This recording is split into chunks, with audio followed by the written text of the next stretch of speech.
So hi everybody. Welcome to section 8.8, differences of squares.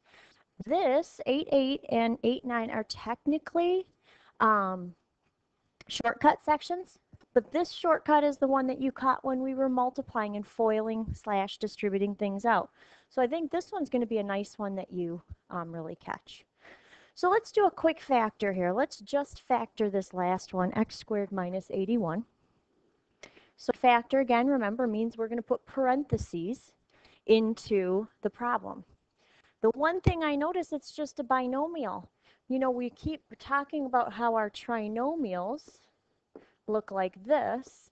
I know since squared is my biggest exponent, 2 is my biggest exponent, that means usually I count down x to the second, x to the first, and then a number at the end.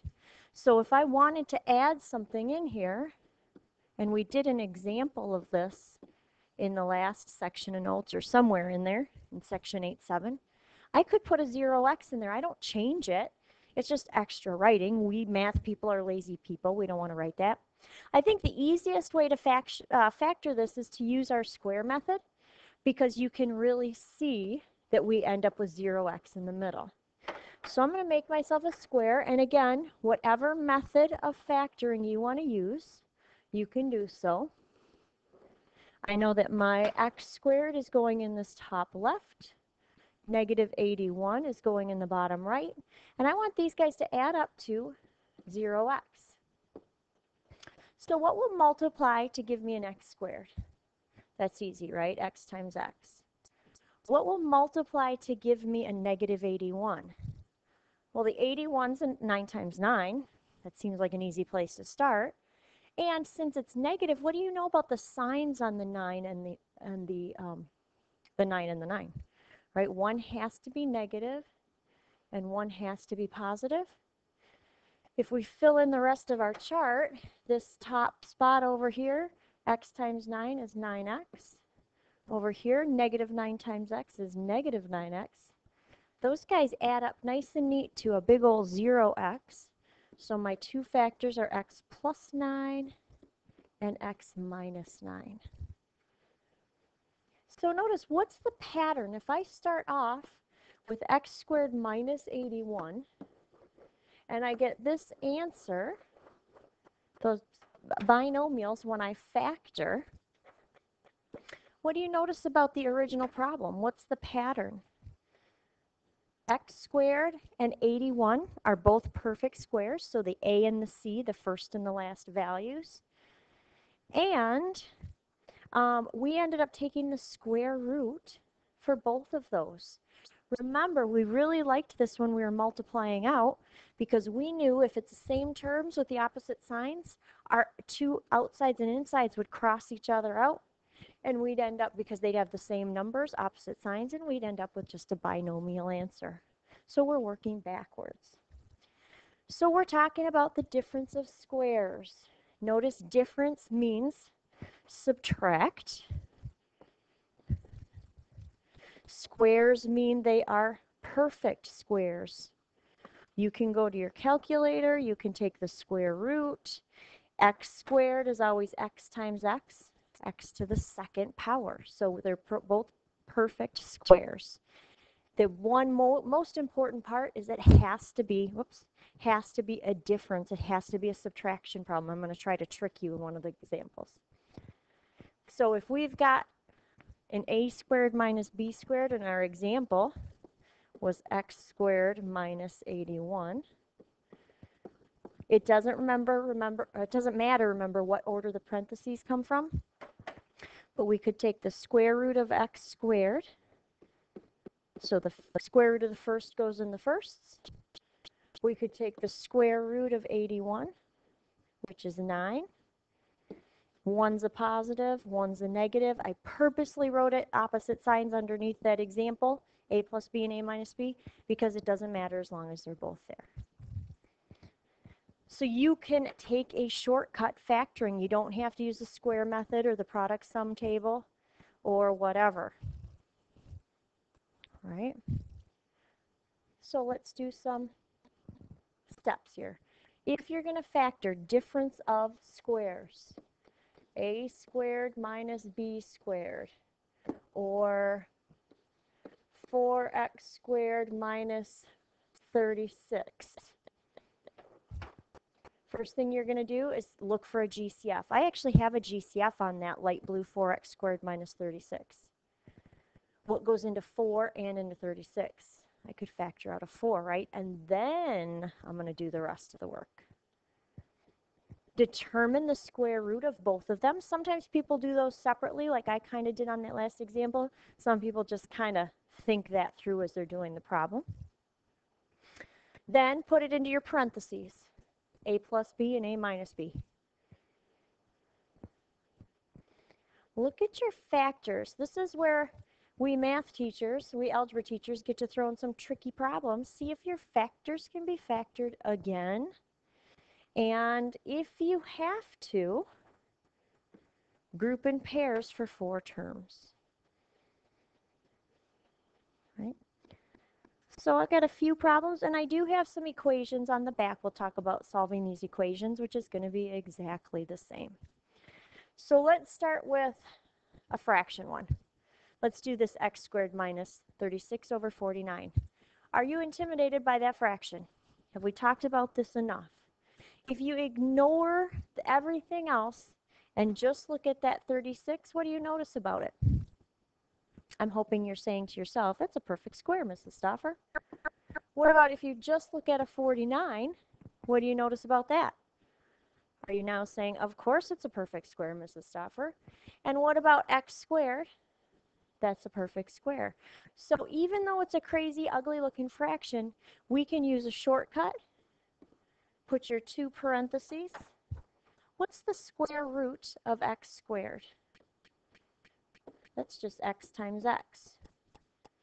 What's the square root of 36 over 49?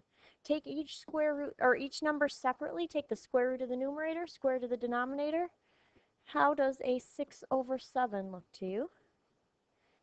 And what signs will we have in each of those parentheses with the x and the 6/7? One positive, one negative. Piece of cake, right? That's easy. It's a nice shortcut if you notice you've got perfect squares. So you're looking that it's a difference, a subtraction.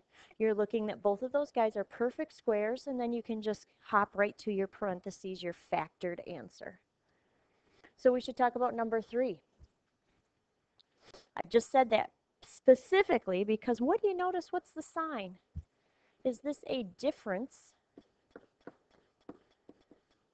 of perfect squares?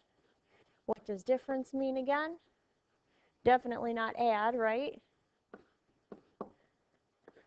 So this cannot be factored. Just trust me, if it looks like it's a difference of perfect squares, but it's got a plus instead of the subtraction difference, it can't be factored. We could look to see what multiplies to 25 and adds to 0. We could make a square. We could do guess and check, but we're never going to end up with a factor. Let's do problem number 5. What's the first thing you should look for? When I look at this, 2 is not a perfect square. 162 is not a perfect square. But we know the first thing we look for no matter what is a GCF, right? So what goes into 2x to the 4th and negative 162? I think the biggest number must be a 2. So 2 times what is going to give us that 2x to the 4th? 2 times what is going to give us that negative 162? Well, it's going to be a negative 81. So now, what do you notice about the green x to the 4th minus 81? I wanted to do this one on purpose because is x to the 4th a perfect square? And 81 we already know is. And is it a difference, a subtraction? So I'm going to just circle this 2. The 2 just comes down and sits on the front of the answer. So I can just kind of ignore it. Square root of x to the 4th. What times itself will give you x to the 4th?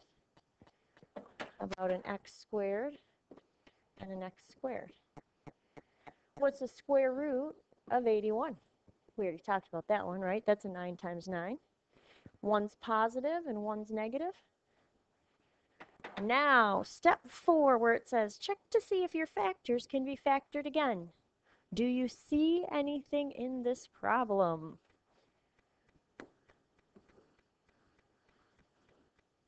Is x squared minus 9 a difference of perfect squares?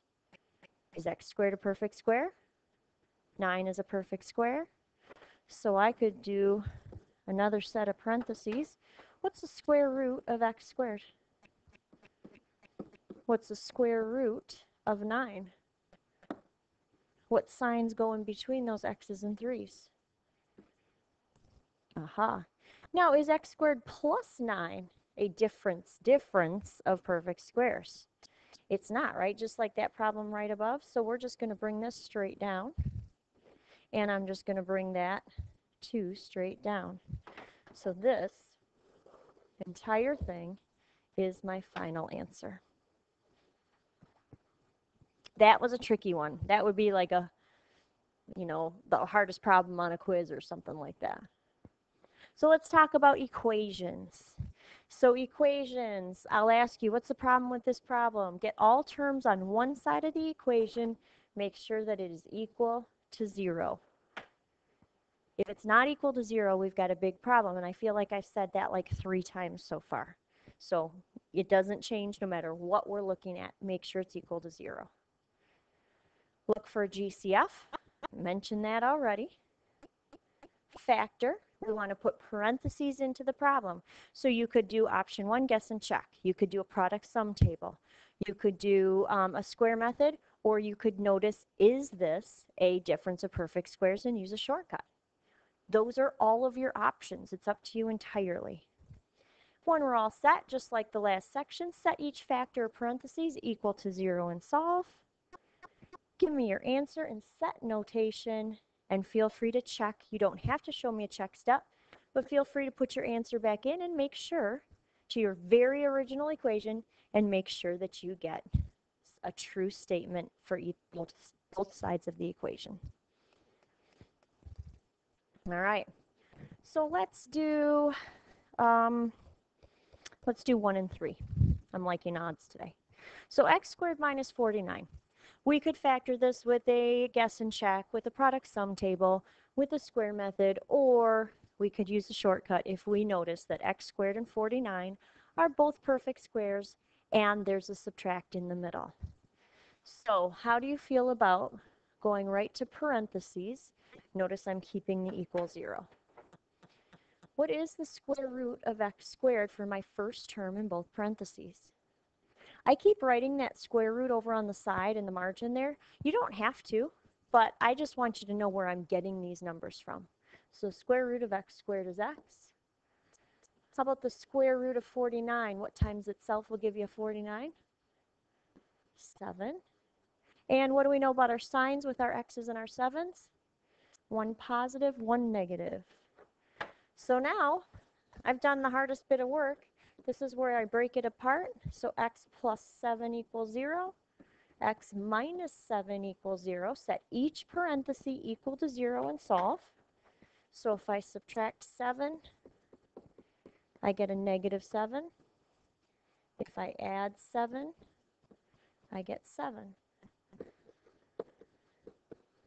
So negative and positive 7.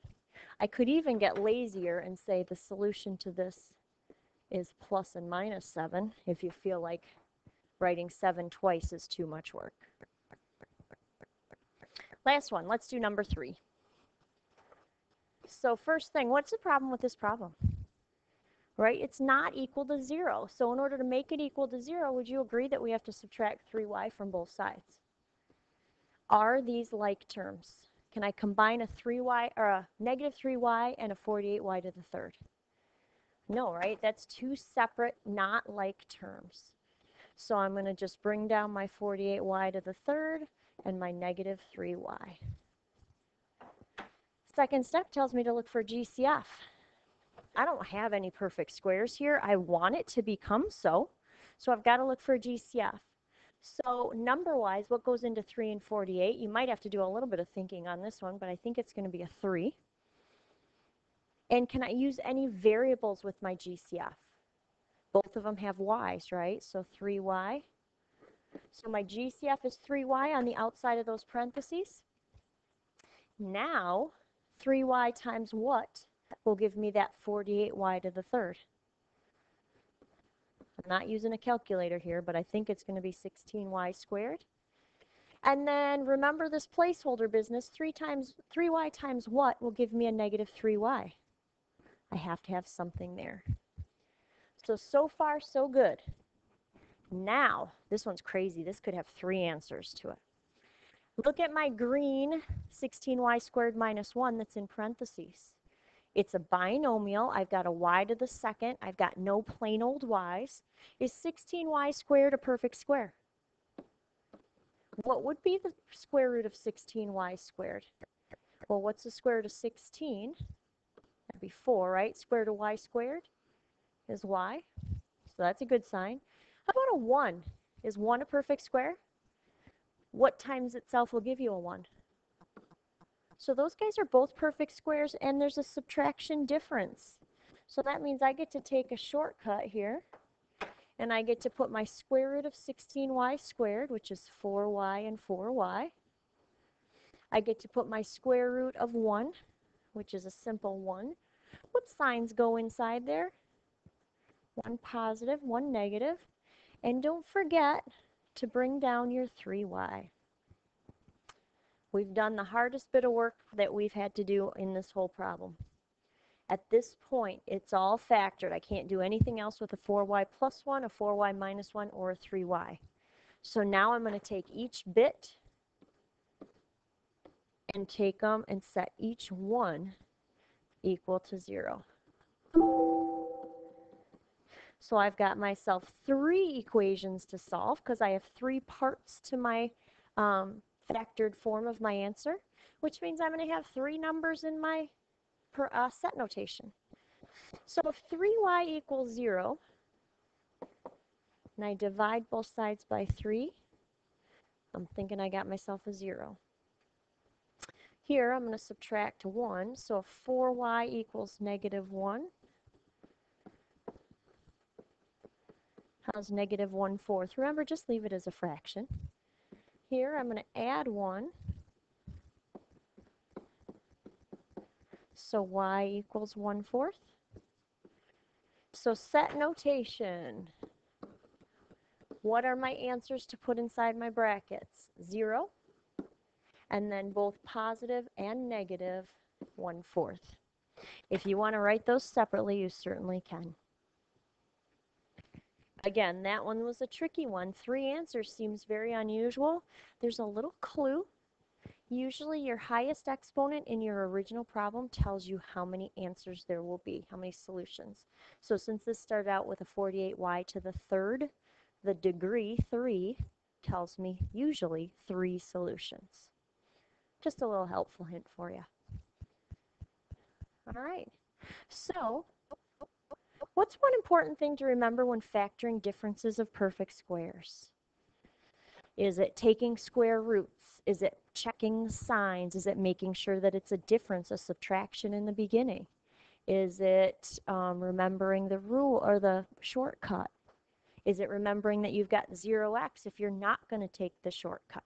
What's one important thing to remember when factoring differences of perfect squares? And, ooh, this is a good problem. I'm glad we did a fraction example. Solve that, factor it first, and the first thing I would ask you is, what's the problem with that problem? Definitely not equal to 0, right? So I would start by subtracting 1/9, and then I would look to see I've got a difference equal to 0, and everything's a perfect square. Remember, a fraction, you can just think of the top and the bottom separately for taking square roots. All right, see you next time for section 8-9.